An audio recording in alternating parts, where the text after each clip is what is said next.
Hello, lovely people. I'm Sinead, and today we're going to make some jack-o'-lanterns for our dolls. So let's get over to that work table and get started. Here are some of the optional tools that you can use if you don't need to go and buy a bunch of clay tools to work with an air dry clay. This is my preferred air dry clay, but there are several brands out there. I am going to use just a butter knife from my silverware drawer. And you can also, I got clay stuck to it. You can also use an unused pencil eraser for smoothing, but you don't have to have it. One of the things that you probably should have, however, is a bowl with some water in it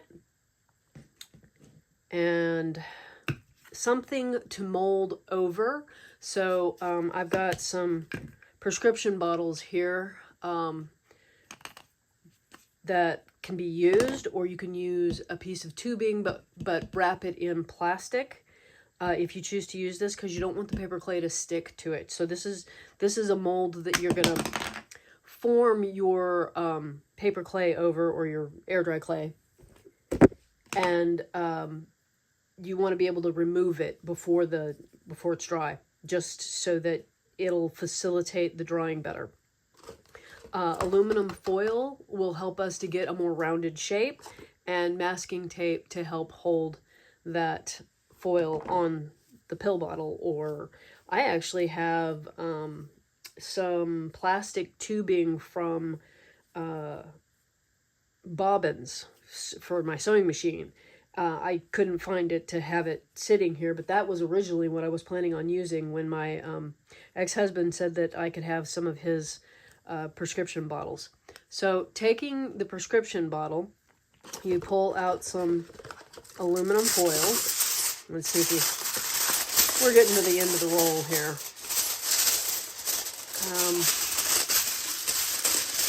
Yeah, that's enough. It's really loud. Fold it up and kind of crunch it a little bit. So you don't want it flat, you want it kind of rounded. And you're going to put it around your container. Your container that you choose will decide what size jack-o'-lantern you're going to end up with. And then this foil is for the purposes of creating a round ball-like shape. So you kind of want to taper it into the bottle or plastic tube, or even cardboard tubing. Just kind of squish it in there. And if this end is not staying, or if you don't trust it, grab your masking tape, because you don't want it to pop loose while you're trying to form the clay over the top of it. So just put a little piece of tape over it so that it doesn't pop loose, and keep forming your piece of aluminum foil over, just trying to get a nice rounded shape. And I have dents in here I'm not worried about.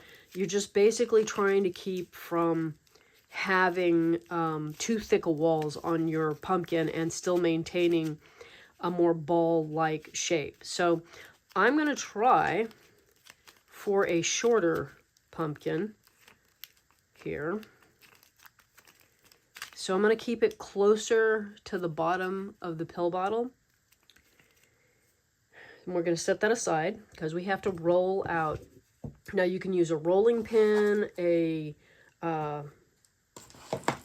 dowel tubing. This is what I'm going to use. It will leave the marks in the clay, but it's not actually that important.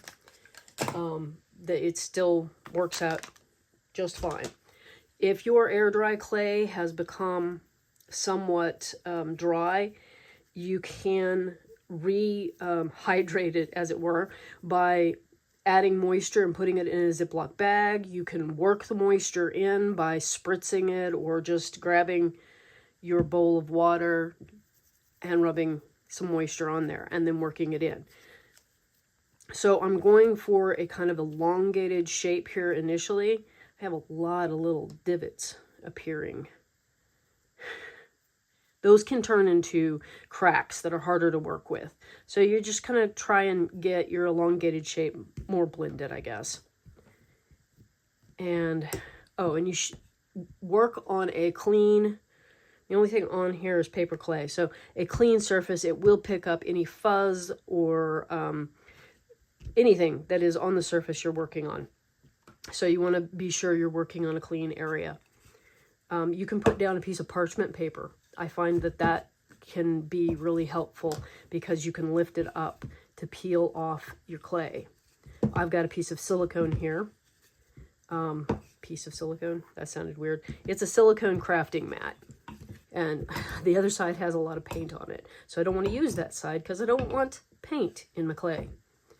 But I'm just getting this rolled out to approximately 1/4 inch thick. Don't sweat it if you're a little bit thinner or a little bit thicker. You're just trying to get in that space of, it helps it to dry more evenly if you've got, and I'm feeling for high spots because invariably when I roll something out, there always is, even when I'm baking, there's high spots. And yeah. So I am going to take my kitchen knife and give myself a straight edge there.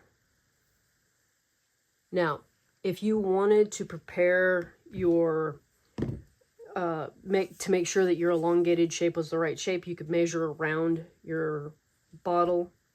You could get a distance around here and then know whether or not it was going to be long enough. I'm also going to cut off one end here. I just like having a more a straight edge to work with. It's not actually that necessary.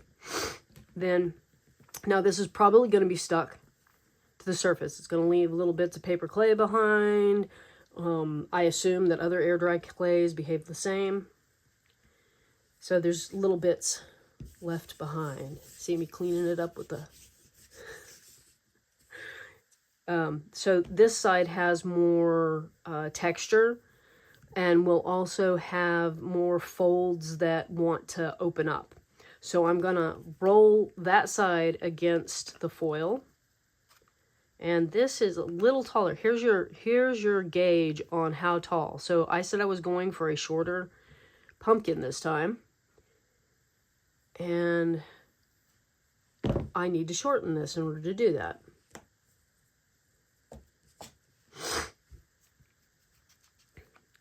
So we're going to wrap this around. And where it meets up over here, I'm going to go ahead and cut that off. Just to bring this in to an easier to blend.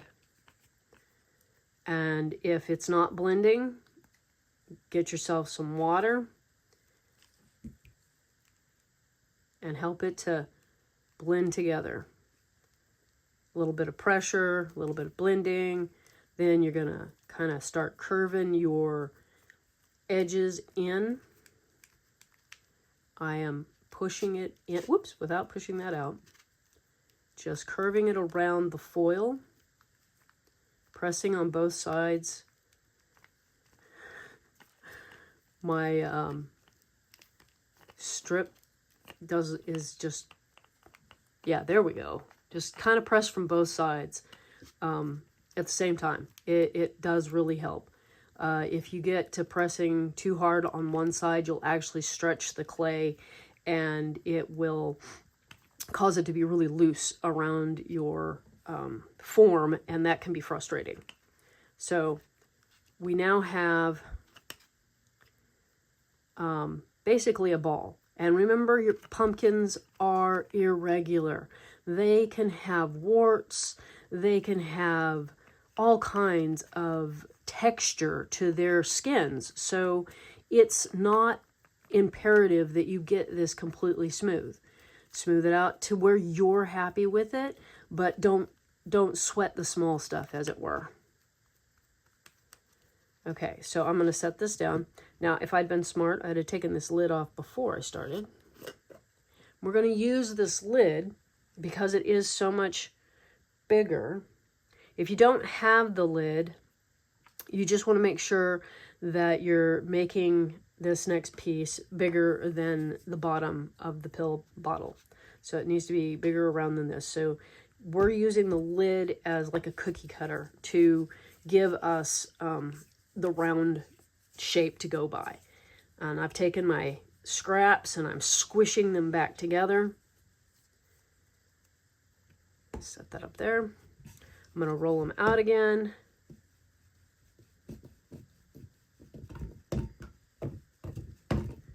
And I suppose if we get this rolled out enough, we can do both the top and the bottom. So you can make a stem end, the top, the cap for the jack-o'-lantern if you want. Plenty of jack-o'-lanterns out there don't have that. So I'm using this to just create a shape. Now, I did this earlier, and maybe it'll work again, where I actually used it as a cookie cutter. Okay, yeah, it worked. So that is a possibility. You could go that way, but if you've done it just to mark, you just take your knife and use your knife to cut away the excess. And you're just, and it's not important that it be perfectly round. It's just getting you an approximately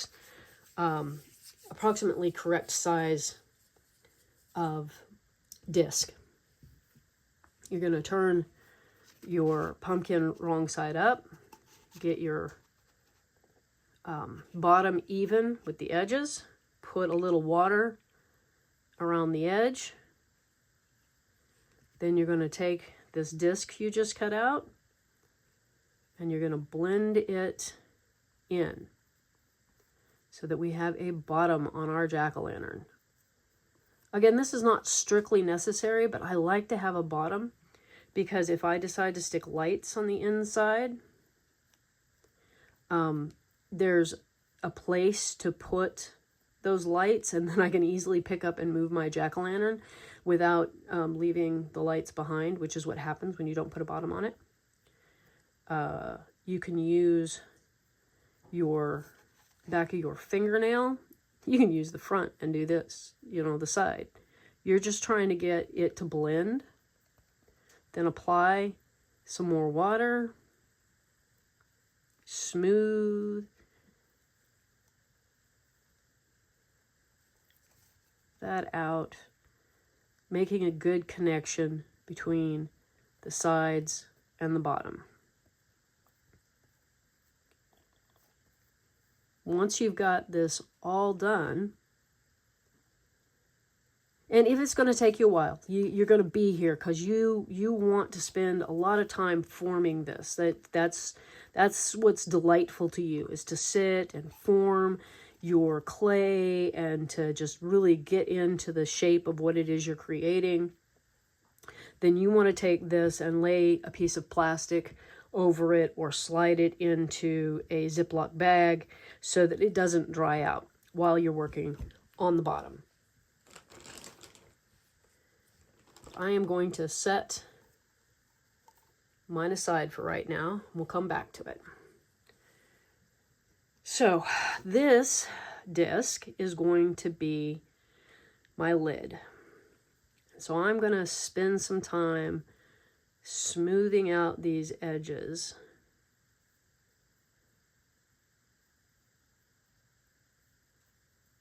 Just a little bit. Mostly so it doesn't look like the inside of the pill bottle.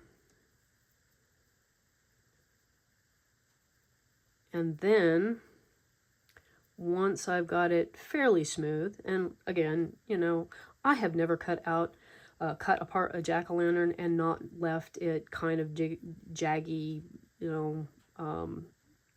rumpled looking on the edges. I'm going to take this lid and I am going to use it to help me create that divot where the stem goes.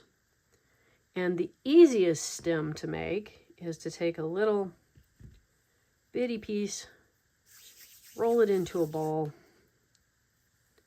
put some water in the center there, put that in. Of course, once you've added the water, which helps it to solidify onto the, to meld with it, it also makes it slippery. Now I'm going to take it off of here because I noticed that we were flexing too much. So I will squish this down, and you can use your knife and blend your edges.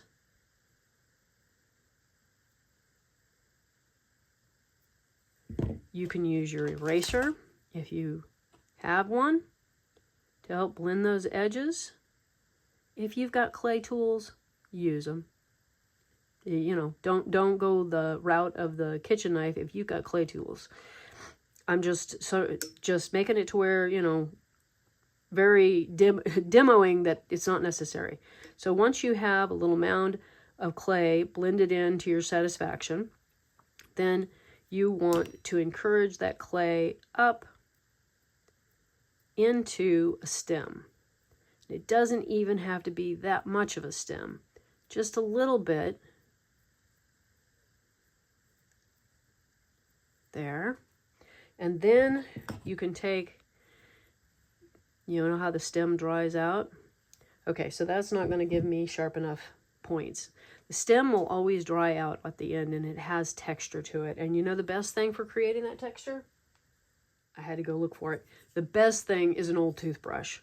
You hit that top with a toothbrush like so, and to me, it looks pretty much like the end of the dried out stem. If you want to continue to smooth out your pumpkin here, that's great. You are going to come back to this after you have created the ridges in your pumpkin. And again, here we are. We have lost a lot of our curve, and we're going to just take and push down gently to create the curve. And we're going to come back later, and we are going to add matching lines, that groove that goes into your pumpkin. You want to kind of help blend your lid into those grooves. So I'm just giving a little bit of a divot here, trying not to let the metal make lines.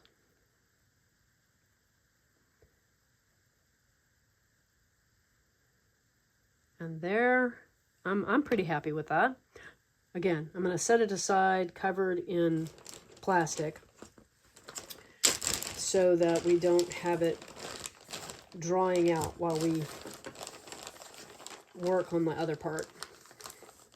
And I kind of wish I had brought in some cling wrap or something to lay over it, but I didn't. All right, so now we're going to start putting in the texture. Now, if you're wanting a little more smoothness to the sides of your pumpkin, be sure you do that with some water. Ooh, I think that's a really good place to start, right there. So I'm going to take the back of my knife, and I'm not pressing all the way through because that would be bad. Just want to create a little divot. And then I am going to kind of pull away from that divot, that line. There was clay on my knife. We can just blend that in. Using your fingers, the knife, the eraser end, you can create a pretty decent looking little crease in the side of your pumpkin. A lot of this is the same way when we make our redware pumpkins. I use a lot of the same methods. I'm, of course, using my clay tools because they are somewhat easier to use. I have some silicone ones that make this part easier. So, you know, if you want to get yourself some clay tools. If you're really into doing a lot, want to take up sculpting in air dry clay, it's well worth it to pick up some of those silicone end tools for shaping. And this is basically what you're going to do all the way around, creating as many of these little divots as feels comfortable to you, like it, to where it looks how you want your pumpkin to look. And after you've got that done, you're going to take that lid, remove your pill bottle or whatever it is that you were using, and you'll see that my foil is still in there. Leave that. Don't fight with the foil at this point. Then you're going to take your lid and you're going to set it on top, and you're going to take your knife and you're going to line up some little lines with the curves that you put in down below. Then, handling just the lid,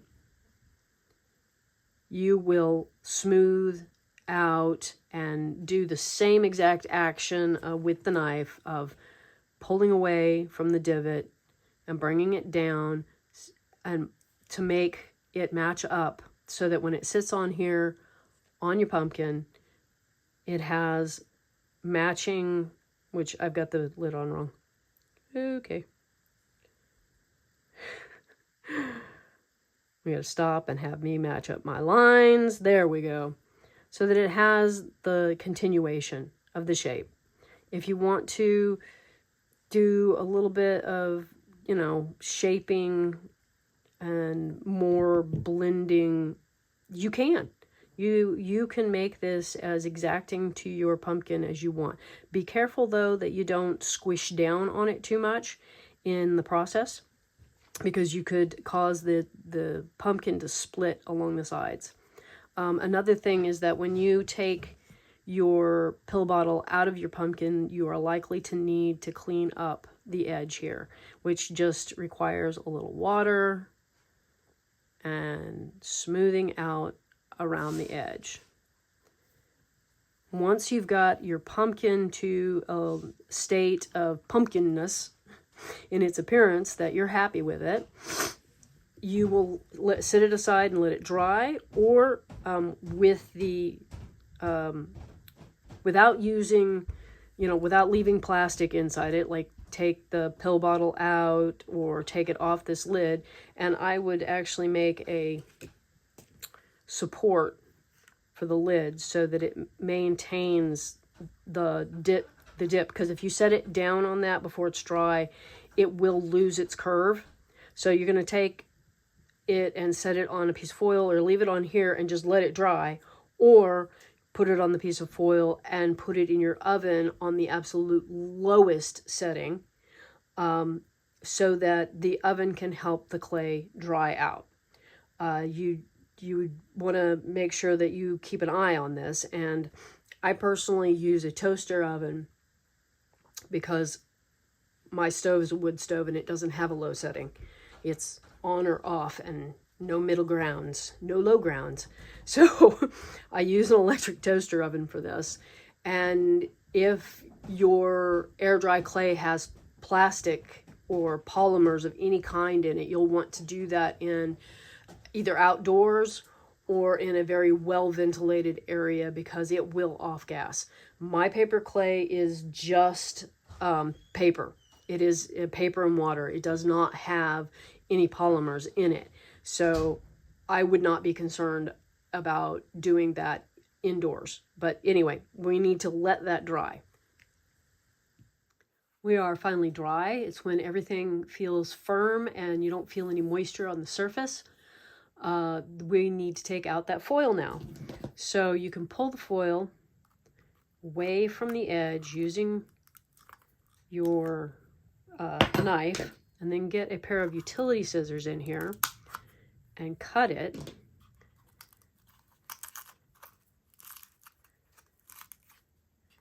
And maybe cut it in more than one place so that it so that you can get a chunk of it out of there.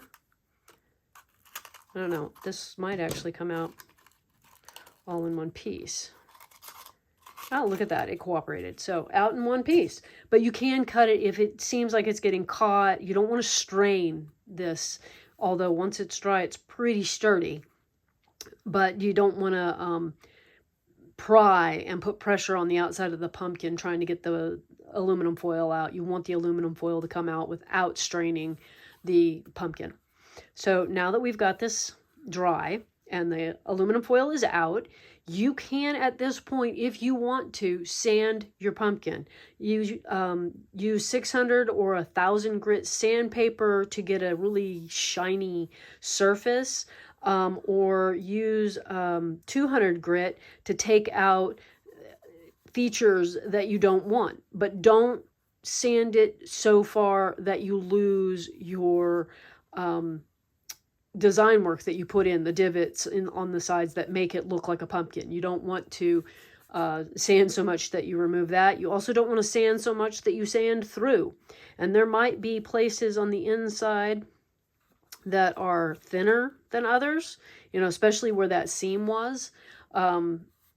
And you also want to check and see if you've got any cracks, if you've got any, like sometimes in the drawing process where you've created these divots, it'll crack there for whatever reason. And I think I have cracks where I put the pieces together. Yeah, there's cracks around where the bottom was put and where the two pieces were put together.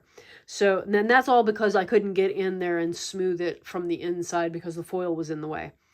One of the things you can do to stabilize that is to put glue in that crack and glue down in this crack. If any place, like I said, along where you've done your divots, cracks in the drawing process, put a little glue on there and try to get it down in without pulling apart the pumpkin. And use, make sure you use like a damp paper towel to take off the excess. Maybe apply your glue from the inside if the crack goes all the way through. And then just kind of hold it back together and maybe put a rubber band around it if it looks like it needs it. It will go back together and be just as sturdy as this one right here.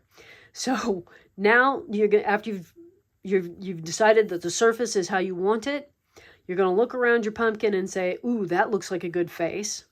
And I'm looking at this one, and I'm really torn between this lumpy, more rounded side and this more flat side.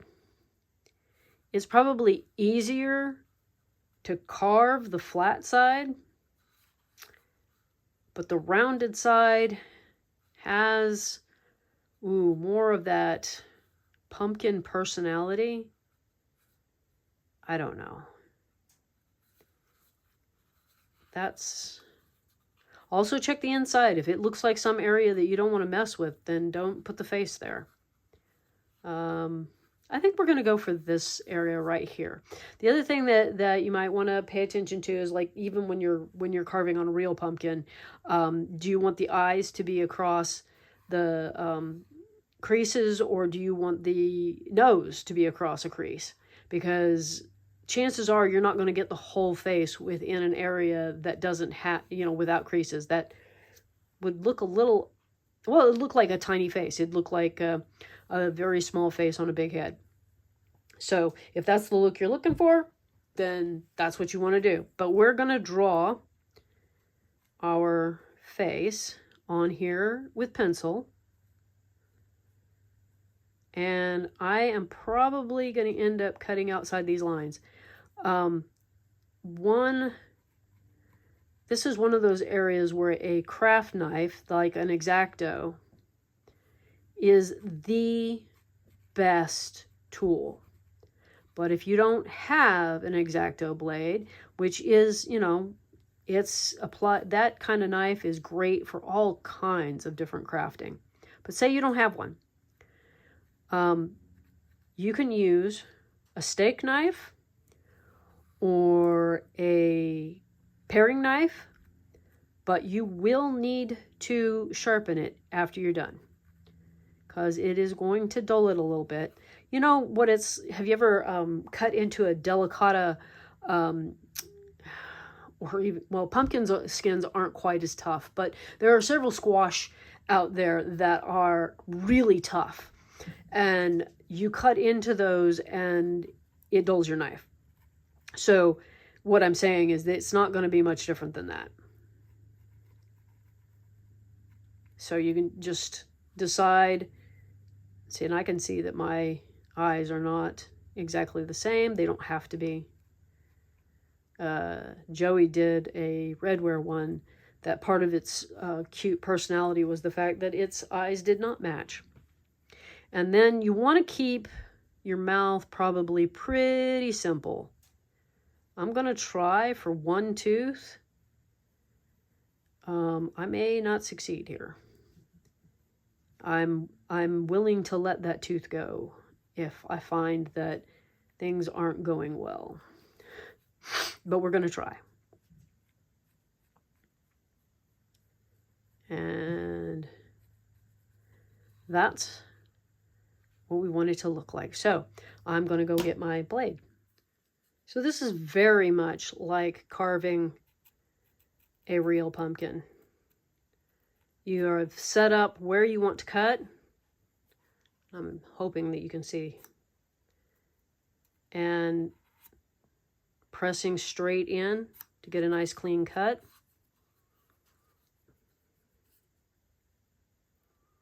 And I am starting in the center of the cut. Once I've got started, I kind of like that better than starting at the top of a cut. It leaves enough material behind to press against that's still attached so that you don't tear, which is the risk. Just like in cutting a real pumpkin, you risk tearing out. So, you know, just approach it the same way you would approach cutting up a real pumpkin. You may have to take away some material from the inside to get it to look cleaner, because you can see I've got bits of paper clay that are loose and hanging out there.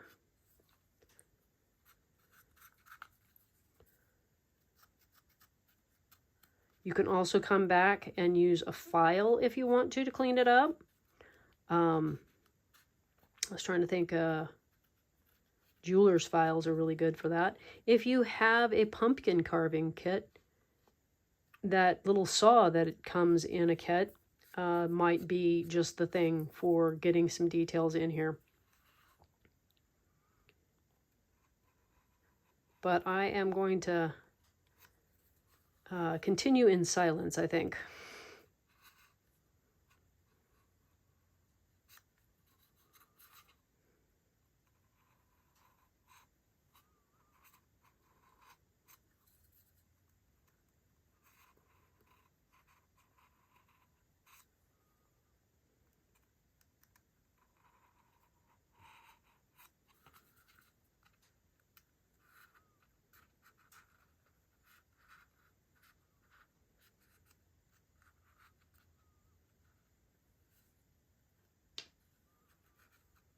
I think this eye is bigger. Well, it's not too much bigger.